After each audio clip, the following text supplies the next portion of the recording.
For you to sit once you're all okay. I'll learn this protocol. You may be seated.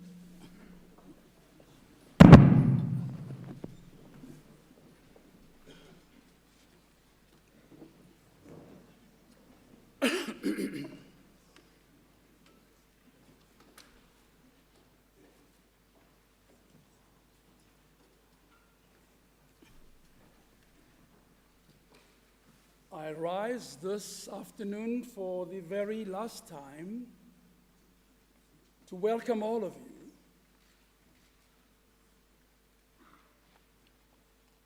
I must, in the first instant, welcome and congratulate the Chancellor-elect. I can hear no applause. I can't believe it.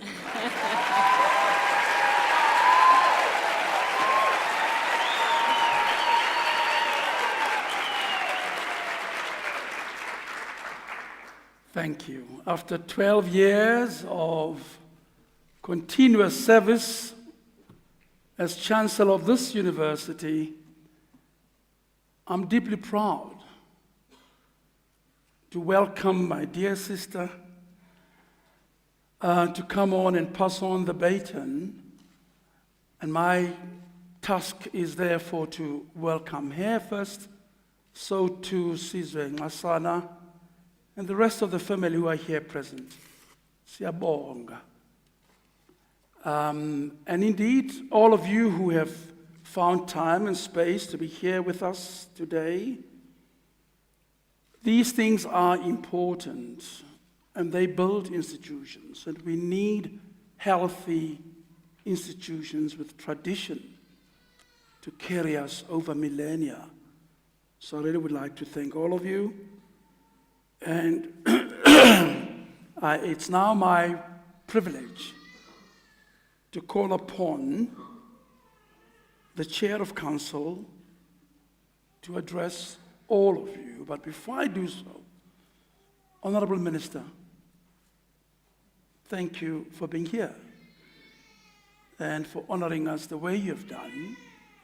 And indeed, all chancellors and vice-chancellors who have joined us this afternoon, we are grateful and we welcome you warmly. As I say, institution building is everything in nation building. I call Chair of Council. Thank you.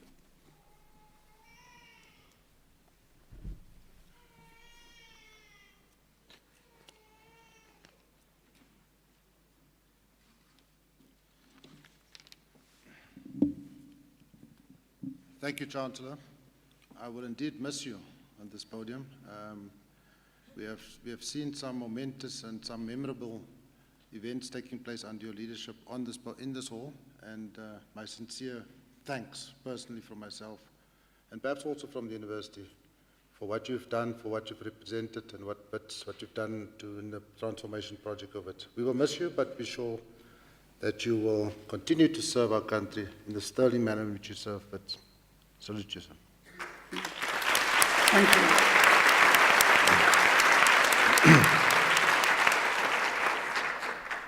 Honorable Minister of Science and Technology, Maluku Ngubane, the outgoing Chancellor, Deputy Chief Justice Dikgang Moseneke, the Acting President of the Convocation, Ms. Stacey Bolon, the Deputy Chairperson of Council, Mr. Isaac Shongwe, all members of Council, the Vice-Chancellor, Professor Adam Habib, the Vice-Chancellor of UCT, University of Cape Town, Professor Mamokgethi Phakeng, the Vice-Chancellor of University of Mpumalanga, Professor Maekizo, retired and Emeritus Professor Louisa Ngongqwa, our previous Vice-Chancellor of WITS, Vice-Chancellor Emeritus and current Chancellor of University of Johannesburg, Professor Nabulu Ndebele, the academia, the SRC President, Student and Student Leadership Formations, organized labor, and last but not least, and the 9th incoming Chancellor of the University of the Witwatersrand, Dr. Judy Dlamini.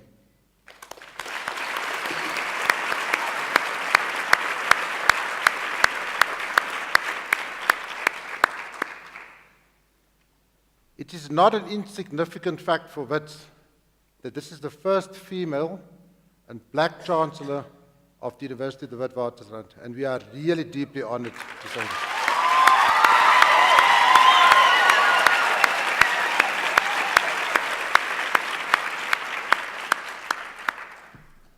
Dr. Dlamini, you're coming into university that globally ranks amongst the top in Africa.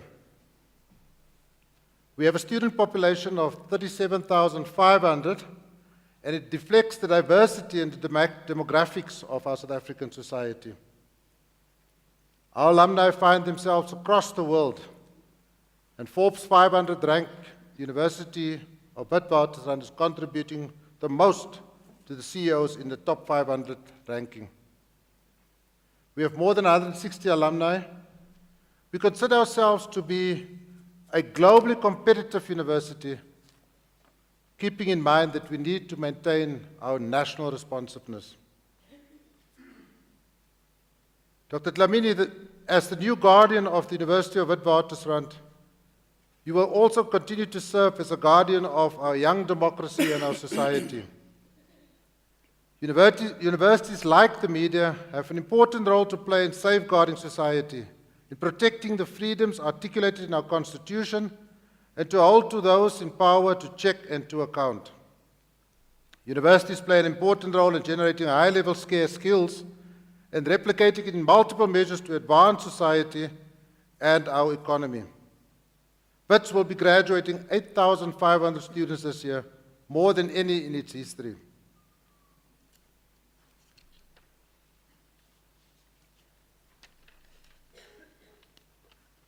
Universities don't only create knowledge to advance society, but they're also the curators of knowledge.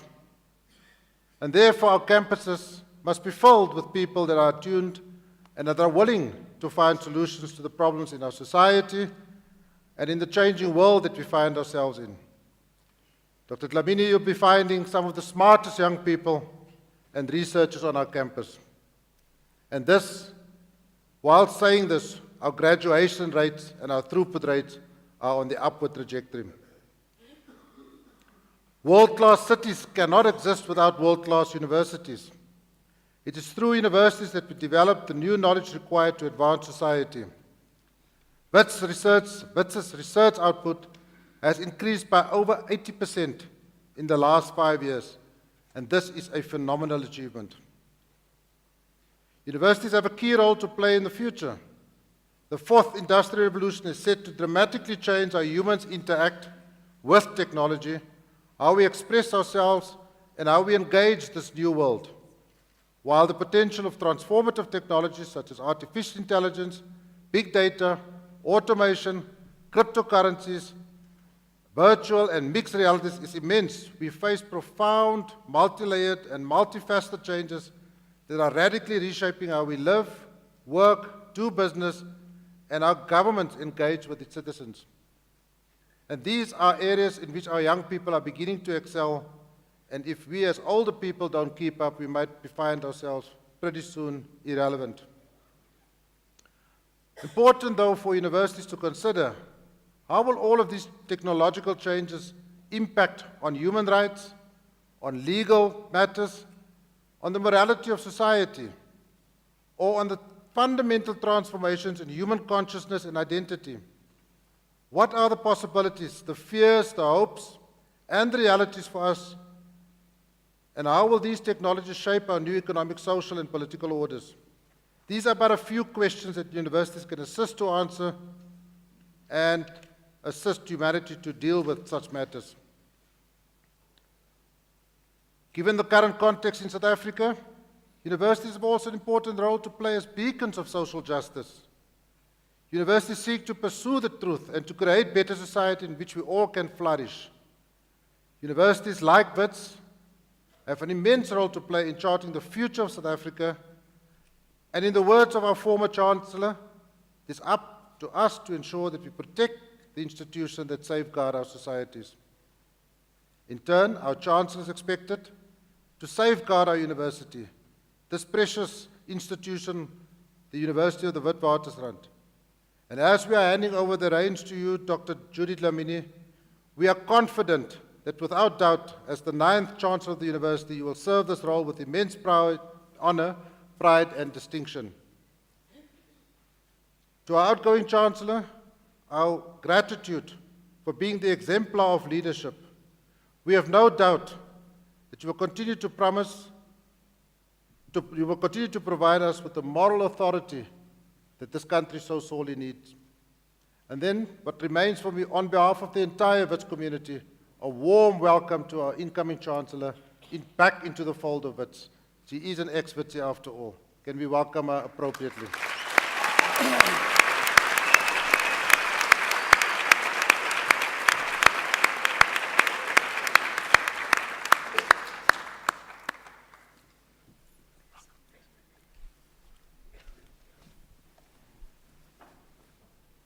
Thank you, brother. Thank you.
The pianist is incredible.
I call on the acting president of Convocation to announce the election of the 9th Chancellor of the University of the Witwatersrand.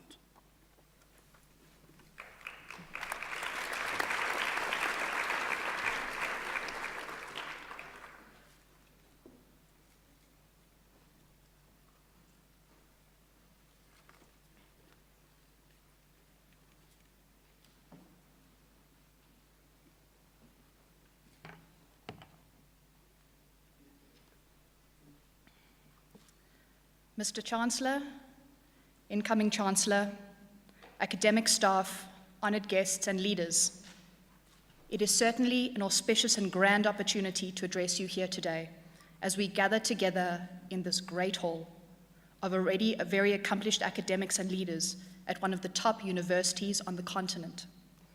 My name is Stacey Lee Bolan, and in the absence of Dr. Morris Goodman, I am the acting president of the Wits Convocation. Allow me a moment to explain to you the role of Convocation. Convocation is a body established officially under the university statutes to represent graduates of the university, as well as the registrar, full-time permanent members of academic staff, professors emeriti, and retired staff. Its statutory mandates that the Convocation Exco discuss and states its opinion upon any matters relating to the university, including matters referred to it by council, allowing for the views of this body to be represented at the highest levels of governance at the university. Membership of Convocation is free, and it gives its members unique privileges, which, for example, includes nominating the Chancellor of the university. As Convocation, we support the activities of the university, Alumni Relations Office, and student body. Convocation acts as an official channel, allowing members to convey to the university management their views about the university, and thus forms a vital link between the university and the global community in which it operates. With this, Mr. Chancellor, I have the honor to declare that Dr. Nobuhle Judy Dlamini has been duly elected by the Convocation to succeed you as Chancellor of the university.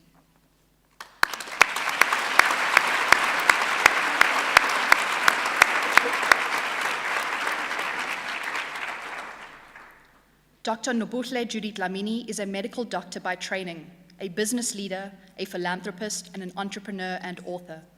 Her major contribution to humanity stems from her record in creating and adding value to society. Dr. Dlamini has worked in different sectors of the economy using her diverse skill set and her multiple academic qualifications, university degrees, and diplomas across disciplines.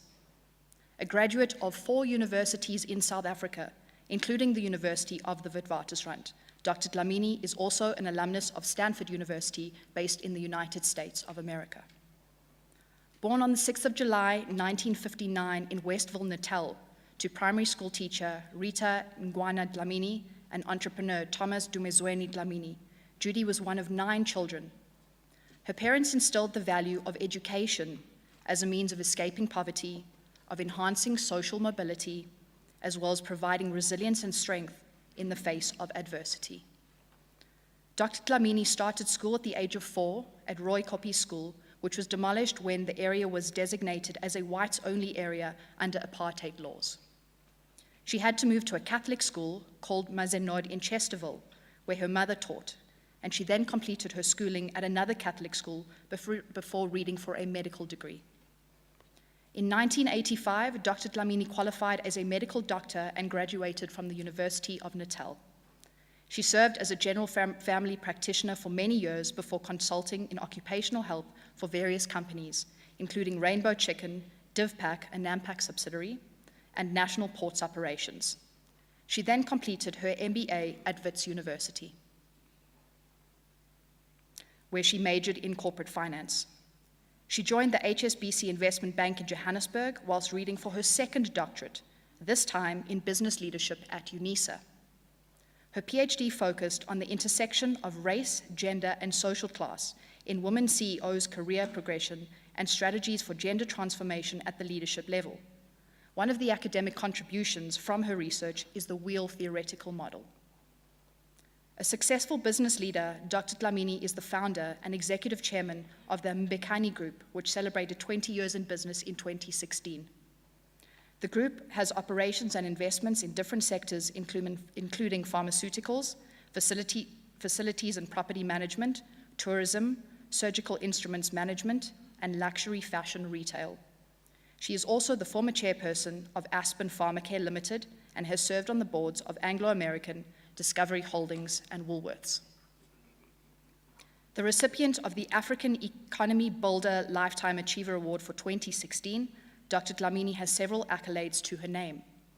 For example, in 2016, she was named Africa's most influential woman in business and government according to global CEOs. She received the SADC South Award for the Business and Professional Services sector at the regional and national level, and the 2016 Fabulous Woman Award. In 2018, she was the recipient of UNISA's Leadership in Practice Award. She is also the author of Equal But Different: Women Leaders' Life Stories. Dr. Dlamini is the past chairman of the Chemical, Energy, Paper, Printing, Wood, and Allied Workers Union Development Trust, a public benefit organization. Together with her husband, she co-founded the Mkiwe Trust, a family public benefit organization that focuses on rural development and education. She is married with 2 grown children. Ladies and gentlemen, based on her success, expertise and experience, her value for education, her passion for inclusive development, her commitment to philanthropy, and the many attributes embodied by Dr. Dlamini that are similarly valued by the University of the Witwatersrand, it is an honor for the university to duly install Dr. Nobuhle Judy Dlamini as the Chancellor of the University of the Witwatersrand.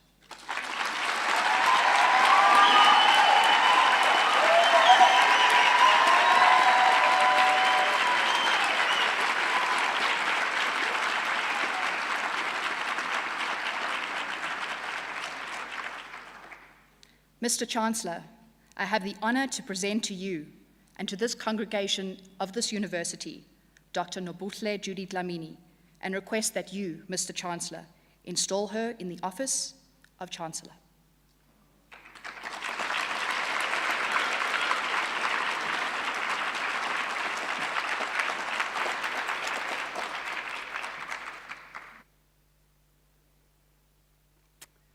Nobuhle Judy Dlamini, I hereby install you in the honors and the dignities of Chancellorship of this university, and on its behalf, and trust you to the defense of its rights and privileges. Congratulations.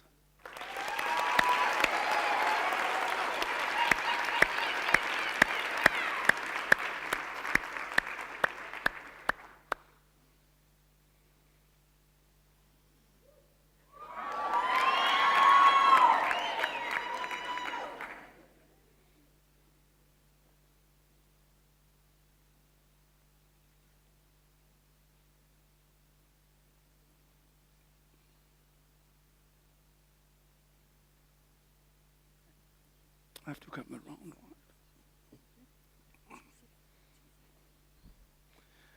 Ngicela ubheke umama nobaba.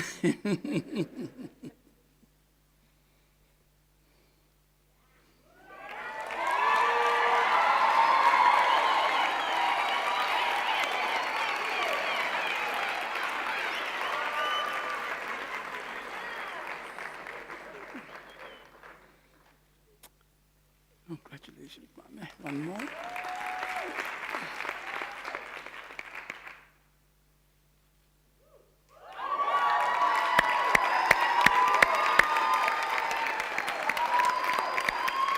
You've got it too.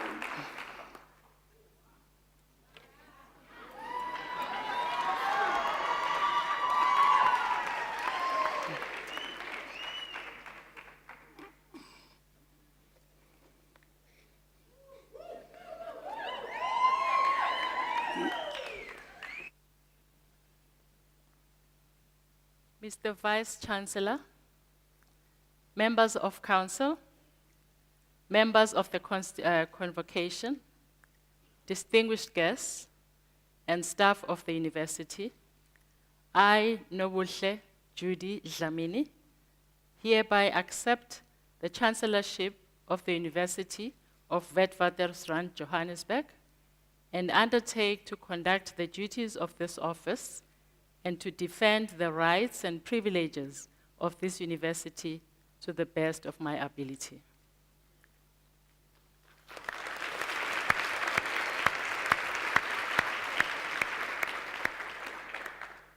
Thank you. The National Minister of Science and Technology, Mrs. Mamuluku Kubai Ngubane, the 8th Chancellor of the University of Witwatersrand, Deputy Chief Justice Dikgang Moseneke, Vice Chancellor of the University, Professor Adam Habib, Deputy Vice Chancellors for the University of Witwatersrand, Vice Chancellor of UCT, Professor Kheti, Vice Chancellor of University of Mpumalanga, Professor Mayegiso, past Vice Chancellor of University of Witwatersrand, Professor Loyiso Nonxa, the Chancellor of University of Johannesburg, Professor Njabulo Ndebele, Chairman of the Council, Dr. Randall Carolison, and the Council members, Acting President of the Convocation, Ms. Stacy Bollon, members of the Convocation, the Registrar, Mrs. Carol Crossley, staff of the university, members of the Student Representative Council, student leaders of the different clubs and associations, Professor Chris Marsh, all the way from University of Maryland, my little sister, university stakeholders from business, government, funders, civil society, the faith sector, and communities, members of the WITS choir, members of my family, especially my mothers, whose age range from 82 to 96, Umamu Nenzi, Umamu Ndomzandile, Umamu Sbongile, distinguished guests, Sanibonani, Dimasiari, good afternoon. It's a true, Dumelang.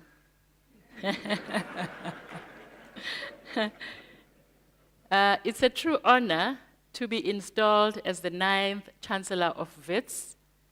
I thank the Convocation for entrusting me with this role. It marks a milestone in the 96-year history of my alma mater. This milestone reminds me of our history, the history of our forebears who made it possible for me to stand here in front of you today, ready to serve. It is therefore my duty to acknowledge them. Women have always led. African women have always led. No matter where they found themselves in the world, they just have not received the recognition for their selfless service. Many people do not know that the oldest existing and continually operating educational institution in the world, the University of Cairn in Fez, Morocco, was founded by a woman, Fatima Al-Firiya, way back in 859 AD. As of today, it has no less than 8,000 students and more than 1,000 academic staff members. We don't hear much about the Queen of Ndongo and Matamba, Njinga Mbandi, born in 1581, who defined much of the history of the 17th century Angola, a diplomat, skillful negotiator, and formidable tactician. She resisted Portuguese invasion and slave raids for 30 years.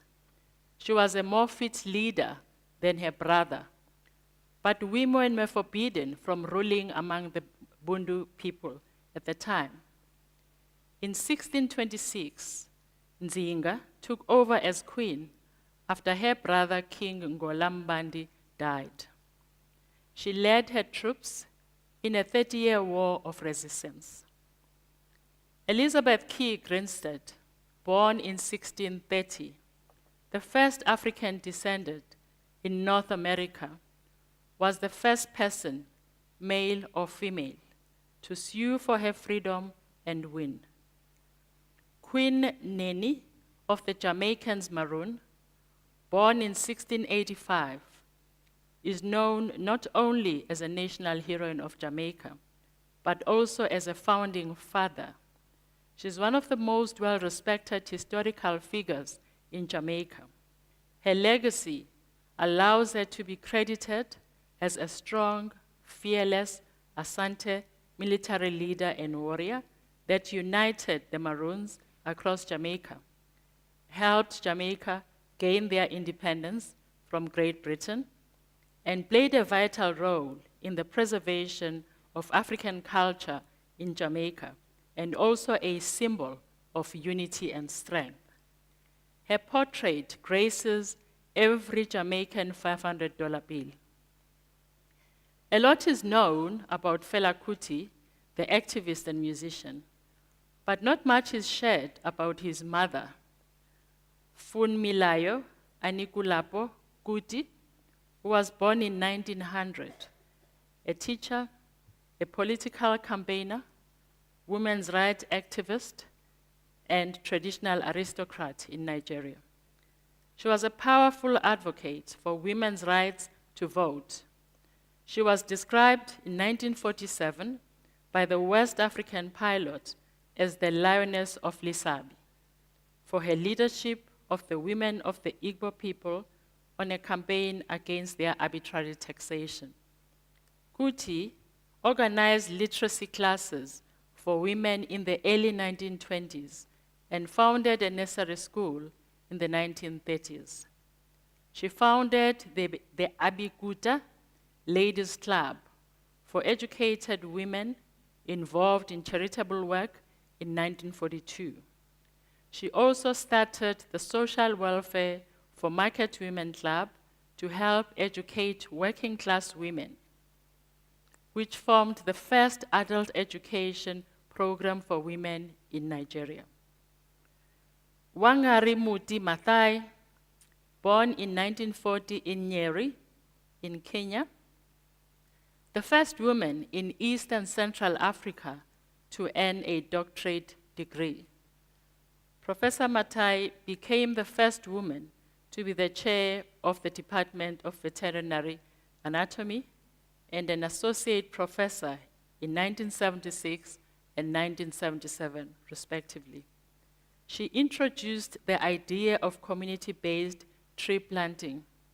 She continued to develop this idea into a broad-based grassroots organization, the Green Belt Movement, whose main focus is poverty reduction and environmental conservation through tree planting.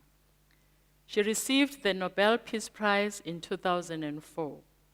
She received no less than 15 honorary doctorates from the US, Norway, Japan, but none of them from any of the South African institutions.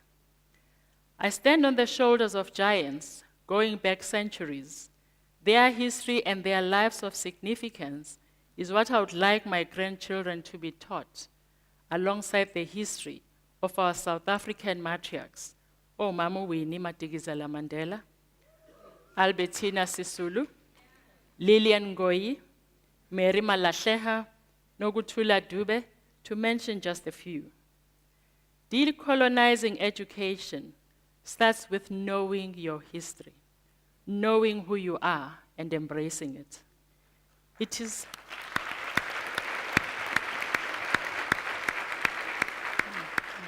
Thank you.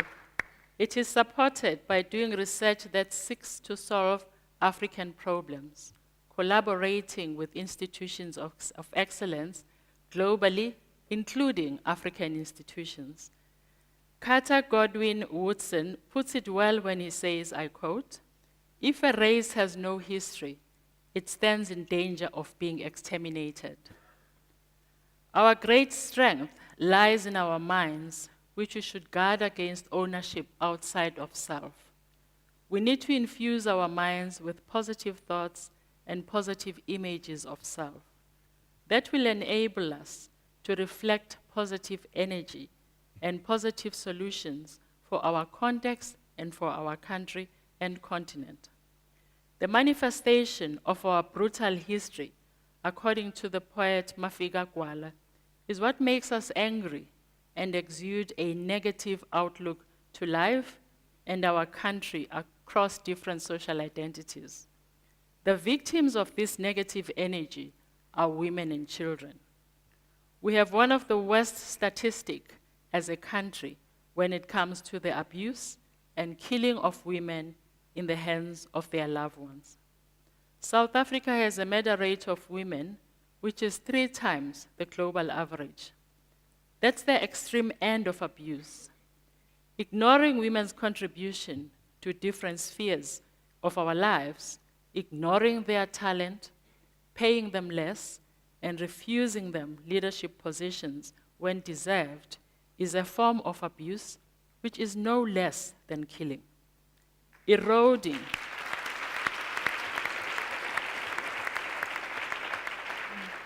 Thank you.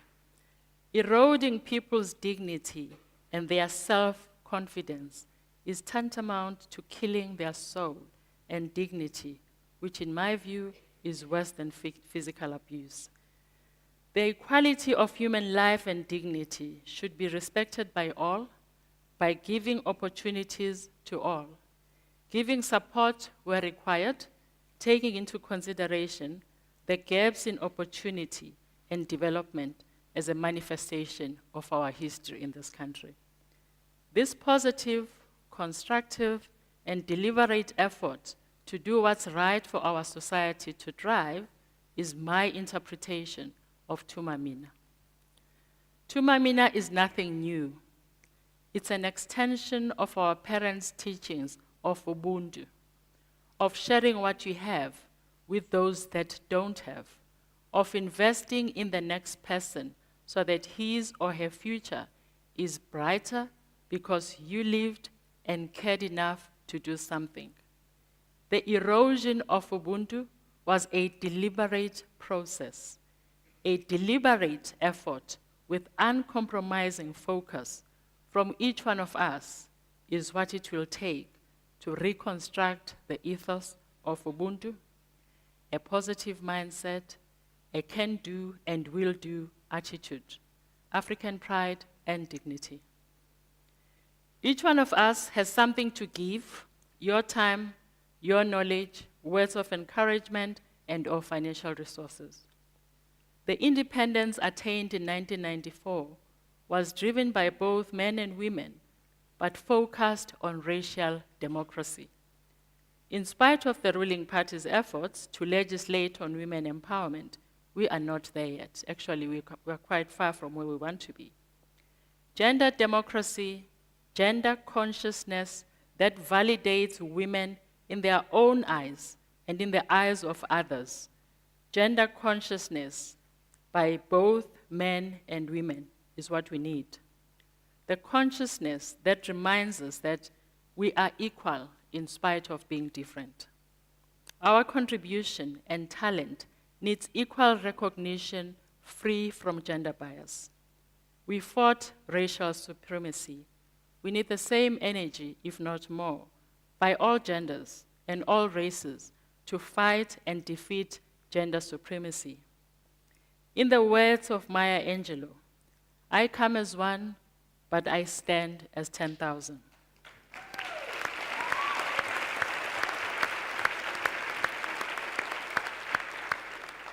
Standing on the shoulders of my ancestors, my mother, who gave up everything to get education, who taught me never to give up. My mother-in-law, who believed that women must be seen and heard. My strength comes from that rich heritage. It will be an honor to serve an African institution which has local relevance and global excellence. I had the privilege to interview one of the WITS alumni, who is an Oxford and Harvard alumni, a 2008 Rhodes Scholar. He had this to say, I quote, "Aside from a soft spot as a WITS alumni, I really do believe that WITS is the most transformed campus, ideologically and demographically, close quote. Wits has come a long way in representing the demographics of our country whilst maintaining global excellence, contributing to intellectual leadership with no fewer than 21 Wits alumni and affiliates, having been awarded prestigious national orders by the President of the country for their continuing contribution to science, law, and society in the country, home to 4 Nobel Prize laureates, achieving a student success rate north of 75% for both undergrad and postgrad over several years.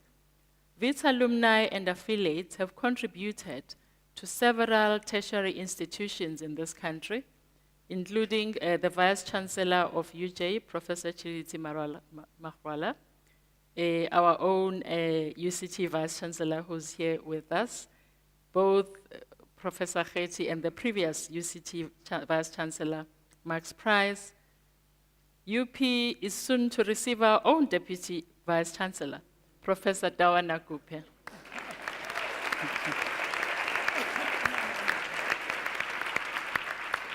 That's just part of the list and not the complete list.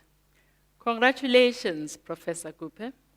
While we are sad to see you go, we look forward to collaborating with you in your new role as the Vice Chancellor at the University of Pretoria. Wits' global excellence and transformation need to be protected and celebrated. We can only move forward. We can only do better from here. Having accessible education, quality education at all levels from childhood with the main driver to eradicating poverty and bridging the social class divide, which threatens our gains from democracy. Today marks the 30th anniversary of World AIDS Day. We've come a long way. According to UNAIDS, today 3 in 4 people know their status, which is important for chronic management of the disease. But we need to continue investing in awareness and testing, especially for our youth, and the destigmatization of the disease is important. I would like to conclude by acknowledging Mam Albertina Sisulu's centenary that we are celebrating this year.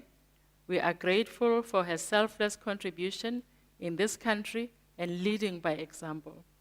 There are 2 other icons that I would like to recognize. It's difficult to recognize one and not both because of what they represented, the most unmarried couple.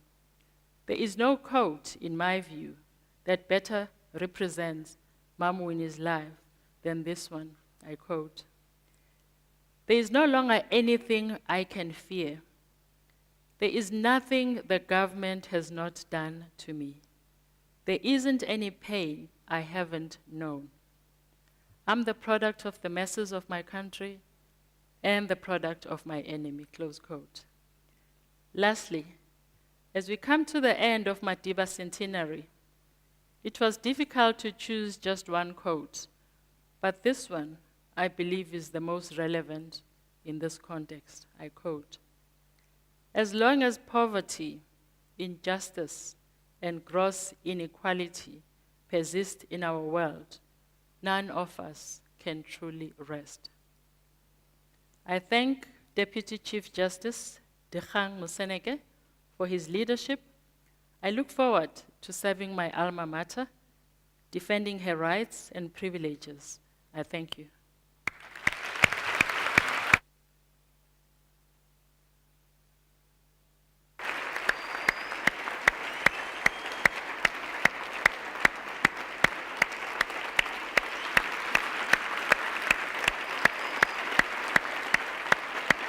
So well done. So well done.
I would like to introduce our National Minister of Science and Technology, Ms. Mamuluku Trifosa Gubai Ngubane, who's also a member of the ANC's National Executive Committee. Before our minister joined the Department of Science and Technology, she served as Minister of Energy and Minister of Communications.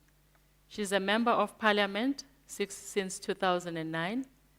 She has served on 3 portfolio committees, chairing the Portfolio Committee on Telecommunications and Postal Services between June 2014 and March 2017, and serving as committee whip for the Portfolio Committees on Basic Education and Higher Education.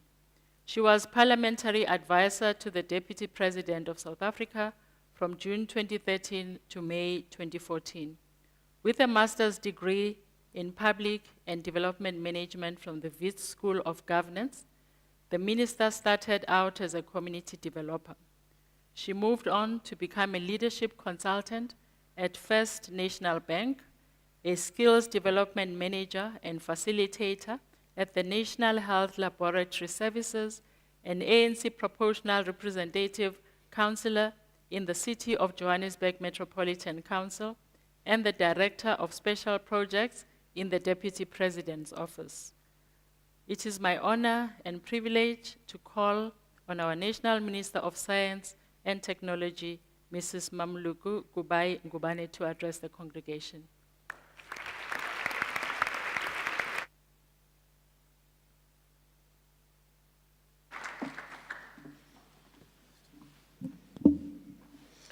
Thank you very much, Madam Chancellor, retired Deputy Chief Justice and outgoing Chancellor, Dikgang Moseneke, Vice Chancellor, Professor Adam Habib, Chairperson of Council, together with members of Council, Vice Chancellors who are here from University of Cape Town and University of Mpumalanga, Deputy Vice Chancellors present, and Deans, the 2 advisors to Minister of Science and Technology, Dr. Marwala and Dr. Mukoka, student representatives, distinguished guests, ladies and gentlemen, and a special welcome to the Dlamini family, Dr. Dlamini's family. I'm very pleased to be here with you today to witness the inauguration of Dr. Judy Dlamini as the Chancellor of the University of Witwatersrand. More so because the last time I was in this hall, it was during my graduation. You can imagine the nervousness of that day. And also it was quite pleasing to see my supervisor as I walked down, coming through with the procession, Dr. Machabapala. Dr. Dlamini, she takes over from another eminent South African that I highly respect, Justice Dikgang Moseneke, who has served our country with distinction for many decades. Indeed, as they say, mitiro ya bolabola. Deeds speak for themselves. I'd like to take this opportunity to congratulate Dr. Dlamini, and as I call you today, Madam Chancellor, for election into the high position of a Chancellor in this prestigious institution of higher learning. Despite the differing opinion that our society might have about our institutions of higher learning, they have always led the way in helping us settle discord in society. When this opportunity arose for me to make these short remarks, I thought it appropriate to ventilate what I have observed to be troubling developments in our society and our country. There appears to have emerged a culture which, on the face of it, seems to be at avarice with the vision, the South Africa we envisioned in 1994. Since this is a university where it is not enough merely to make a claim without substantiating it, a practice I hope will eventually take root everywhere in our society. Let me explain what I mean. In 1996, the country adopted a constitution whose preamble states, I quote, "We, the people of South Africa, believe that South Africa belongs to all who live in it, united in our diversity," unquote. This understanding arose out of a long-held humanist tradition among the people of this country, which appreciates that I am because you are. What has been so far achieved in the country is nothing short of a miracle. By 1990, our country was on the brink of a calamitous civil war. It took a visionary leadership. It took a leadership visionary of the country towards a democratic experiment, which dealt a huge blow on the racial fundamentals that had until then underpinned the apartheid system. In his response to Archbishop Desmond Tutu's 1994 peace lecture, President Nelson Mandela, whose centenary we are celebrating this year, alluded to the challenge of building a new nation when he said, I quote, "The challenge is how to consolidate the fledgling democracy and make it flourish," unquote. He further said that, I quote, "The formality of a constitution and legislation is an important part of this project. Statutes that should protect diversity and tolerance, be it racial, ethnic, religious, or political. This, however, needs to be deepened into a national culture encompassing all the people. Changes in attitude in communities, in the home, at the workplace, and within ourselves as individuals is crucial for a small miracle to fully come of its own," unquote. Ladies and gentlemen, the culture I speak of is one which seeks to present our diversity as a source of conflict rather than a factor of unity. It implores a language intent on deepening divisions. It laces the legitimate grievances of the majority of our people in racial and ethnic demagogue in order to gain political advantage over real and perceived opponents. The luxury performance of our country, for which government must take its fair share of responsibility, has understandably also added to the woes that give ammunition to this tendency, whose stock in trade is populist rhetoric. It is not time for the academy to is it not time for the academy to help us to ponder over these questions, including posing the question, what are the likely consequences for the country where populism and demagogue to become the currency of the political exchange? In his essay entitled, "What Cold War Liberalism Can Teach Us Today," published on the New York Review of Books, Jan Werner Meller says, I quote, "Populism has no intrinsic ideology or doctrine of either left or right. Rather, populists claim that they, and only they, represents the real people or the silent majority, as they deny the legitimacy of their political competitors who are declared to be corrupt and crooked," unquote. Of course, the political competitors of the populist might themselves be equal populist, crooked, or both.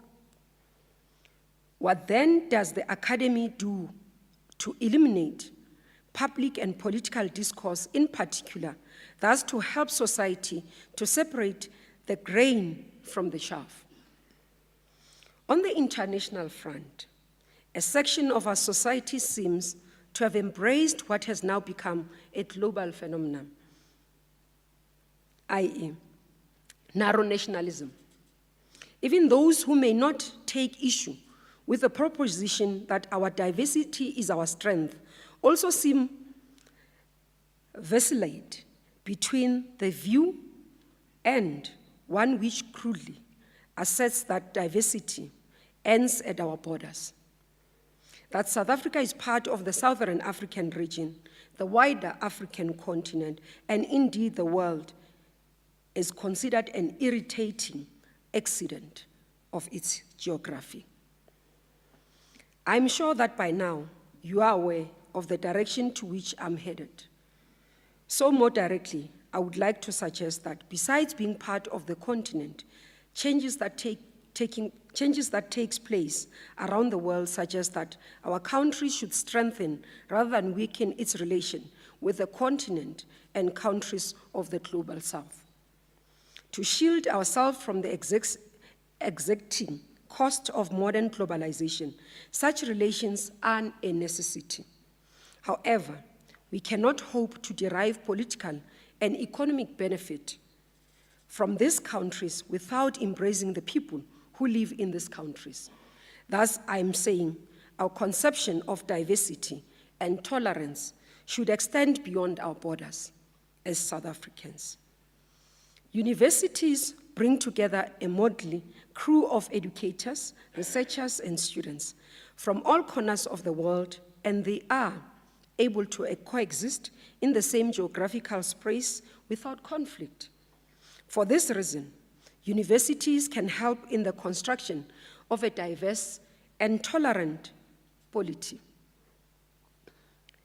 They are placed to initiate internal and external conversations about deepening and protecting diversity and tolerance, as well as the search for a sustainable economic post-apartheid dispensation. In the recent past, the universities, including this one, have been a theater for the most contagious student uprisings. They remain centers for vibrant intellectual contestations and conversations. It is within universities that the limits of our democracy can be stretched without compromising our national project. Surely, universities can serve as an antidote to populists and populism by refusing to succumb to this demon that seeks to eat away at our national building project. The changes in attitude in communities, in the home, at the workplace, and within ourselves as individuals also apply to attitudes towards women. The election of Dr. Judith Dlamini as the first female chancellor of this institution is welcomed and an encouraging development. One of the challenges faced in this area of science and technology is to make sure that the national system absorbs more women into research. Currently, Black women form less than 5% of the full professorate, which means that we still have a long way to bring about gender equality in this area. Dr. Dlamini, as you are being elected today, I'd like to bring to your attention that many young women are looking up to you. You are their beacon of hope. They are looking upon you to give them hope, more than what you can even anticipate. I hope you will allow them to climb on your shoulders so that they can rise as young women of this country to become the best that they can. Your election to the high position of Chancellor of the University of Witwatersrand comes at a time when the country is yearning for a new dawn. The kind of visionary leadership that you have shown in your capacities, and I take this opportunity to congratulate you because I know you are going to make us proud, without also forgetting that today we are gathering here today, and also in the days within the 16 days of activism. And I would like to reflect and say, as you are here, you know that a number of women and children have fallen victim to gruesome violence in our society. And university environment has not been spared from this societal problem. With your leadership, we hope to see the university tackling this injustice head on. Tata Madiba and his generation bequeathed on us a great gift. We dare not fail them. Once again, Madam Chancellor, congratulations, and I wish you all the best.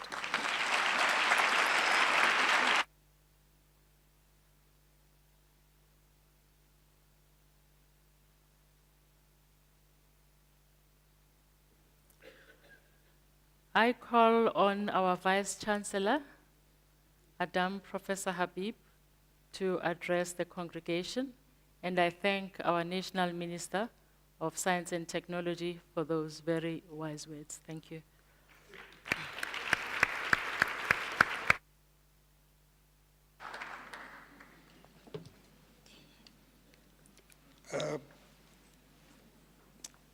Chancellor Dlamini, colleagues and friends, you know, this has been an event of many speeches and an incredible one by our new Chancellor and of course by Minister Ngubane. I don't think we need another one at this point, so I'm going to do a very short vote of thanks. Firstly, I want to thank Minister Ngubane for gracing us with her presence. I do want to brag, and she admitted that she is an alumnus of the University of Witwatersrand. We do produce lots of leaders, as you well see.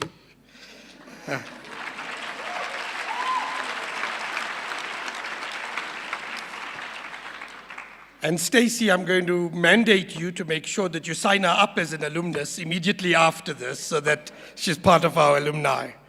I want to thank our previous Chancellor, Dikhan Moseneke, really a brother and a father, for his service to Wits University and to this country.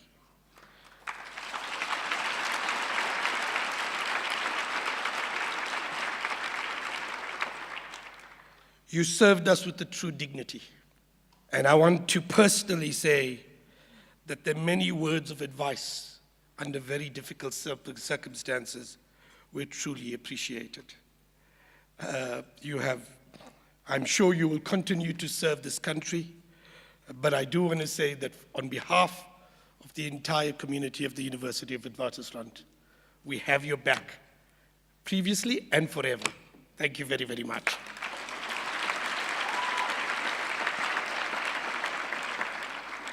Of course, I want to thank Chancellor Judy Dlamini for agreeing to take this chancellorship position. We are thrilled to have you, and I can promise you it's going to be a hell of a ride. But like my hand was held by the Chancellor, by the previous Chancellor, and many of the other executives, I am willing to hold your hand, and I'm sure many of the other executives are willing to hold your hand in the days that come ahead. But thank you very, very much for agreeing to serve as our Chancellor. Thank you to the family of Chancellor Dlamini, Sizwe and all of the others for sharing your partner and your mum and your daughter with this university. We truly appreciate it. Thank you to the Chair of our Council, Randall Carlson, and our Deputy Chair, Isaac Shongwe, and the rest of Council for their support of this event and for all of the other activities and all of the other support to Wits University. Thank you very, very much. Thank you to other chancellors from other institutions and my fellow vice-chancellors from the University of Mpumalanga and the University of Cape Town, both of whom are alumni of this institution, I might add.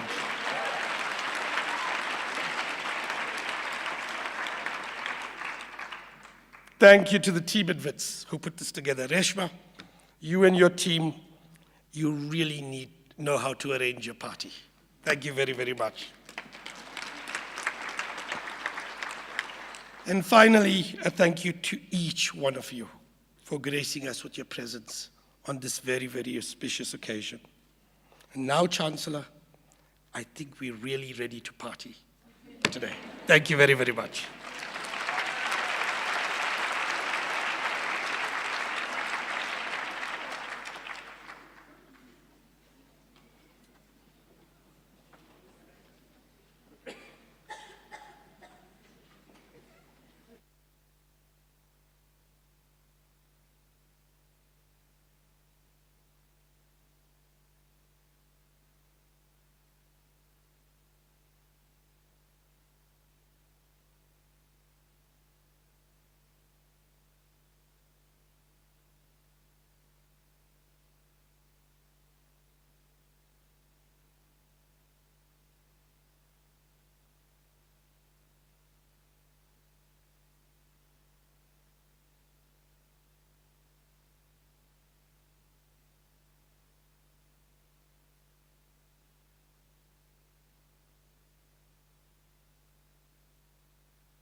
That's cohesion and diversity.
thinking whether to ululate or not. That was amazing. Don't you agree?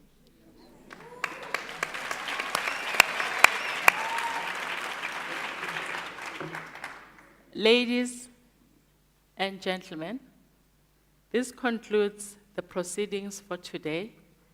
The university takes great pleasure in inviting you for refreshments in the marquee on the library lawns. And now, by the virtue of the power vested in me as Chancellor, I hereby